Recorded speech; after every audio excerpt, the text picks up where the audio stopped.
তাকাও আমার দিকে, চোখ বোঝো। কি চোখ বোঝো না, কি বলবে না? চোখ বোঝো, ভং কি চোখ বোঝো, কেন চোখ বোঝো, চোখ বুঝবো না? না চোখ বোঝো কেন কি না, আছে? তুমি চোখ বোঝো না একবার, না চোখ বুঝিছি।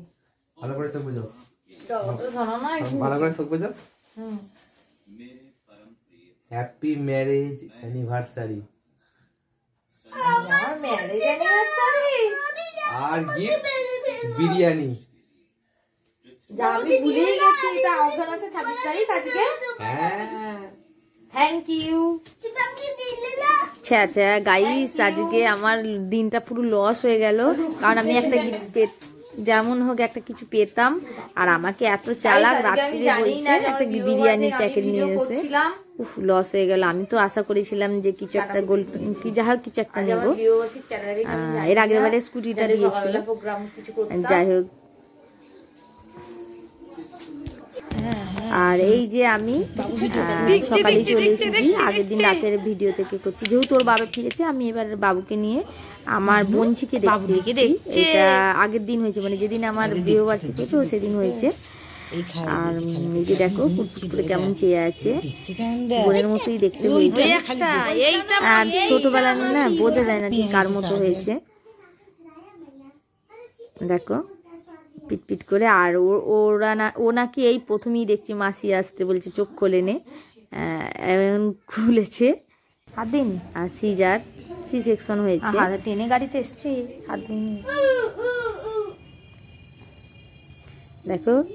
আর আমি আমার দিদি, আমরা 3 বোন, আমি আমার দিদি, ও তো বলছে কু দিদিকে আমি দেখতে যাচ্ছি, কু দিদিকে নিয়ে হয়েছে। আর এখন ম্যাটার করে না, মেয়ে ছেলে সব কিছু। ওর লাল অতটা, যাই হোক ভালোই হয়েছে। এইটা এতটা লাল, ভালোভাবে এতটা লাল আমার, এটাই আর ভালোভাবে হয়েছে। সি সেকশন হয়েছে। দেখো কত বুটবুট করে দেখছে। হাসু। আর ওখান থেকে আমাদের লক্ষ্মী পুজো, তাই ওখান থেকেই গঙ্গা স্নান করতে চলে এলাম, কারণ বাবুকে, বড় বাবুকে মানে আমার দিদির ছেলেকে জামা কাপড় আনতে বলেছিল, আমরা ছুঁইনি, যেহেতু আমাদের এটা নিয়ম কানুনে আছে। আর গঙ্গা চান সেরে, কারণ 2-3 দিন পরই লক্ষ্মী পুজো সবার বাড়িতে, পৌষ মাসে যাদের 5টা করে লক্ষ্মী পুজো, তাদের সবারই এই লক্ষ্মী পুজো, এইটা পৌষ মাসেরটা আসল। আর এই যে পুজো, তার জন্য আমি আর একবারে গঙ্গা চান করে এলাম। আমি সেভাবে বেরোইনি, কিন্তু দিদি বললো এসেছিস যেকালে আবার কবে বেরোবি, জোগাড়ও তো করতে পারবি না, চল তাহলে। যা হয়ে গেল। আর শেওড়াফুলি বাজারে, এই যে বাজার থেকে কিছু আমি তো আনতে পারি না, আরও কিছু নিতাম, শশাটা, ধনেপাতা আর গাজর, বিট, এই কটাই তুলে নিলাম। ওখানে জিনিসটা অনেকটাই কম, আমার বাড়ির কাছে যারা ভ্যানওয়ালারা বিক্রি করতে আসে অনেকটাই বেশি দেখলাম। তবে ওখানে 5 কিলো 10 কিলো নিলে খুব ভালো মানে হয়। আমি দুজনে নিয়েছি 1 কিলো 2 কিলো করে, হাফ করে নিয়েছি। আর এই যে রান্না বসিয়ে দিয়েছি, কারণ কিছু তেমন রান্না করিনি, এসে তো কিছু খেতে হবে। বিট, গাজর আর ক্যাপসিকাম, আলু দিয়ে তরকারিটা খুব ভালো লাগে খেতে, কালো মরিচ ফোড়ন দিয়ে বেশ ভালো লাগে খেতে, তাই ওটাই করলাম। আর এই যে সন্ধ্যেবেলা সেভাবে খাওয়া দাওয়া হয় না, একটু চিলি চিকেন আর একটু রুটি করবো, দেখা যাক কী করা যায়। আর এই যে টুকরো টুকরো করে নিয়েছি, এখানে ভেজে নিচ্ছি আমি আগে।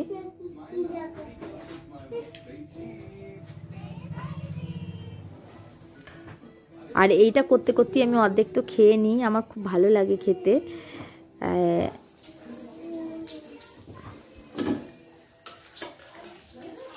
কত সুন্দর হয়েছে, খাস্তা মতো হয়েছে।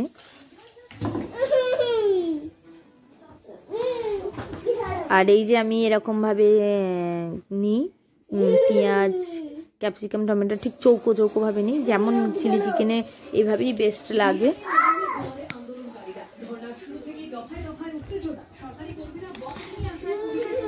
এই যে পেঁয়াজগুলো এরকমভাবেই কেটেছি।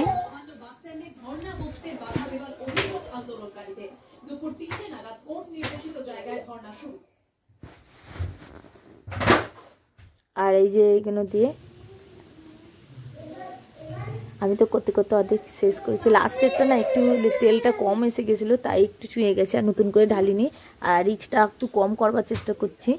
আর সসের যেহেতু এটা 3টে সস লাগে, তেলটা একটু কম এলেও কিছু যাচ্ছে না। আর মাঝখানেরটা এটা পুড়ে গেছে হালকা করে, আর ওই জন্য ওটা একটু ফেলে দিলাম। আর চিলি চিকেনটা আমি নাকি খুব ভালো বানাতে পারি, তাই আমি বর শুধু বলে চিলি চিকেনটা বানাবে। চিলি চিকেনটা করছি, আর খুব সুন্দর দেখতেই পাচ্ছ, আঠালো ভাব এসে গেছে। সসগুলো দিয়ে দিচ্ছি, আর এখানে সয়া সস, চিলি সস আর সস দিয়েছি আমি, টমেটো সস। কর্নফ্লাওয়ারটা দেওয়ার পর একটু আঠালো ভাবটা এসে গেছে। লাইট এরকম লাগছে, আমি মানে কালারটা এত সুন্দর এসেছে মানে বলে বোঝাতে পারবো না অরিজিনাল কালারটা।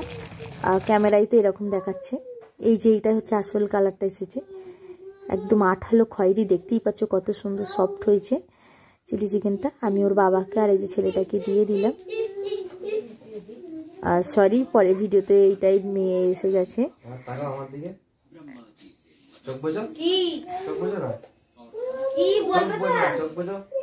আর আমি অনেকদিন ব্লগ দিইনি, দিতে পারছি না আমার, কারণ ইটিং এই ব্লগের থেকে ইটিংসটা মানে ইটিং একটা চ্যানেল আছে, ওইটা ভালো ওয়াচ টাইমটা আসছে, কিন্তু ওতে সাবস্ক্রাইবার অনেক অনেক ট্রেন হয়ে গেছে, 2000 প্রায় কাছে এসে গেছে। এইটাতে প্রায় 1600-1700 এরকম হয়েছে। আর আমার ইটিং শোটা 300, এই নতুন খুলেছি, 300টা হয়ে গেছে। আর ওয়াচ টাইমটাই তোমার 1000টা এসে গেছে। আর এর ওয়াচ টাইম একদম আমি বাড়াতে পারছি না, তাই এই মনটা ভেঙে গেছে। এই কারণে আমি ব্লগ আর ছাড়তে পারছি না, তা দেবার চেষ্টা করবো। এরকম করতে করতে যদি আসে, আশা রাখছি দুটোর মধ্যে যেটা ভালো বেস্ট আছে সেই ব্লগটাই দেবো। ব্লকে এলে ব্লকে। আর আমার নতুন চ্যানেল সোমাসিন ইটিং শো, এইটাতে আমার ভালোই আসছে মোটামুটি ওয়াচ টাইমটা, আর এটাও মোটামুটি আসছে, তাই এটাই নিয়েছি। দেখা যাক যেটা ভালো হবে, একটা এটাও দেবো ভিডিও, তোমরা দেখতে থাকো। যেটা